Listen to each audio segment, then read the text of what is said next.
Yeah, my name is Bernie Hollywood, and I'm a charity guru, adventurer, and justice of the peace. Yeah, so over the last 40 years of my life, I've raised just over £42 million. Raised them for various causes in the United Kingdom and overseas, primarily for children's charities, Water and Gromit Children's Charities, Samaritans, Barnardos, Save the Children UK, etc, etc, and also for a number of overseas charities as well, with regards to the building of schools in developing parts of Africa.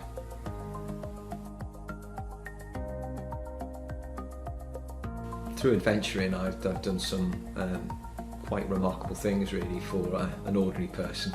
So yeah, I've cycled around the world, so cycled from the United Kingdom to Africa and then back, cycled across continents, cycled across America. I've ran numerous marathons in my time, over 150 marathons to date now, over 200 half marathons, hold the world record for longest distance ran in 7 days, Guinness World Record approved. I've run 41 consecutive marathons in 20 days. So I ran from John O'Groats to Land's End in 20 days.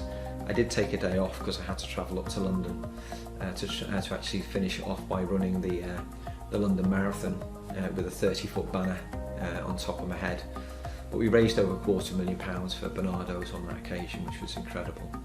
Cycled John O'Groats to Land's End, but did it via the 3 peaks and carried my bike up to the top of each peak and down again. Did that in 9 days.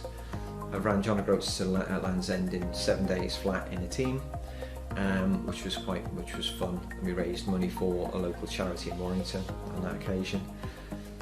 Rode the Atlantic solo, which took me 109 days from start to finish, and we were raising money for 2 great charities, Samaritans and a charity called Love Rowing, which is supporting children's mental health in the United Kingdom.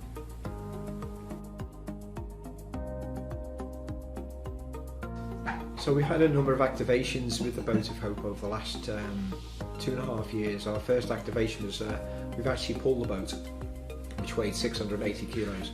We pulled that for 30 days non-stop for over 300 miles to represent the 300 young people that have lost their lives to suicide in the UK last year. The next activation from our Boat of Hope over the last 2.5 years is that we actually took the boat around 50 high schools and primary schools around the UK. And we did that with our corporate partner, Parent Pay Group, who have over 6,500 connections with schools around the UK. And with their support, we visited 50 schools and spoke to thousands of young children about how they feel inside their heads and their hearts. And it was just truly breathtaking how they felt when you actually understood what was inside their heads. And the children of today do have huge amounts of pressure upon them. So I think we all have a duty as parents or just normal individuals to reach out to children and really sort of ask them how they truly are. And we're doing that in a great way with our campaign in a very small way through the Creative Arts and Adventure. So the third activation with the campaign was I decided to actually row that boat, which is about 7 metres long, weighs 680 kilos. It's an ocean rowing solo boat. I decided to actually row it across the Atlantic Ocean. A journey of 3,000 miles from an island called La Gomera in the Canary Islands, all the way across to Antigua, which is 3,000 miles away from the start point. I thought to start with, when I started my journey on the 12th of December of last year, I thought when I set out that I had good mental resilience. I thought, right, I'm going to need that quality when I get onto the water on my own. But my mental wellness and resilience was put to the test so many times, it was unbelievable. Had a number of breakdowns along the way, and an awful lot of people around the world were actually praying for me with regards to, wishing me safe seas and hoping me to get home in one piece, which I'm here to tell that tale. Hello everybody, Bernie Hollywood here on the city of Liverpool, Boat of Hope in the Atlantic Ocean, and one of the things I'm going to do during my voyage is I'm fortunate enough to actually have 50 letters of hope, which were written by 50 incredible students from Boyle College in Derry in Northern Ireland, who basically with my request were delighted to actually write these incredible letters. Here's the first one today here, and you can see it's sealed, and I'm actually going to open it now, and I'll try not to get too emotional, and I look forward to opening them in days to come. So maybe divine intervention from above was looking upon me when I was having those really difficult moments, which did come on a regular basis. And if it's not, I would have to say this in all honesty, you know, I had a great support team behind me, and in particular my partner Sharon has just been truly remarkable in the support and the care and the love that she's given me, because I was in constant communication with satellite phone with her. And I think if it wasn't only for Sharon, I wouldn't really be talking to you today, to be honest with you.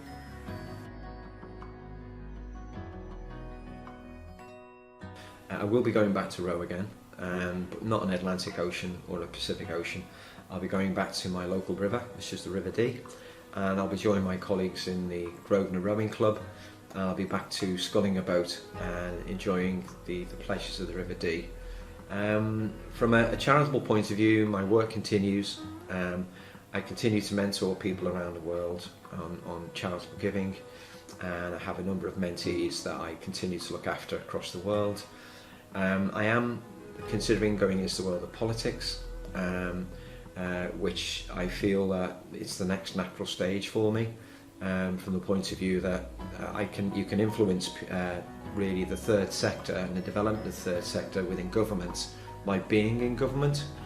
I think you have more influence from inside than out. So I'm currently exploring a potential route to actually the upper house of our parliament, to see if I can actually go in on a third sector basis. So I'm currently exploring that with a few baronesses and a few lords, to have a chat to them to see what would be necessary to actually make an application to go forward with that. So that's what I'm exploring at the moment.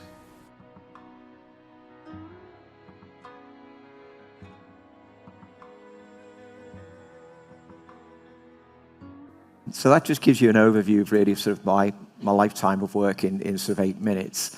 I've basically been focusing on young people and early years children now for 42 years. And the charities that I've been involved with have actually made a huge difference to the lives of those young people in that period of time as well. And I'm very proud to have played a very small part in how all of our charities have actually performed in that particular moment in time. The one challenge that all charities have is fundraising, and I've heard that in the room today, that you know, it's a challenge every single day to actually deliver the work that you all do in the way that you do it. But fundraising is difficult, and it's getting more difficult, particularly with grant funding now reducing dramatically from the government. And also, of course, we live in times of austerity, and it's very difficult for anybody that's living on the breadline to give any money to any particular charity at the moment. You know, the old adage of charity begins at home is very much the case. I know my charities have suffered dramatically with regard to their income lines over the last 18 months. We've seen our donations drop by 20%. So we then now got to find that difference from somewhere else, because we need to fund our programs that we're doing at the moment. But we are finding innovative ways to do that. And as I say, you know, we've raised collectively over £42 million in 40 years in very innovative ways. If anybody obviously wants to have a chat to me offline, I could give you some insight into actually how to fundraise. I talk about fundraising around the world, and I've spoken to the United Nations on a number of occasions about fundraising, and also disability, youth disability, and also the utilisation of young children around the world to actually change the world for good. So that's, I think, enough about me.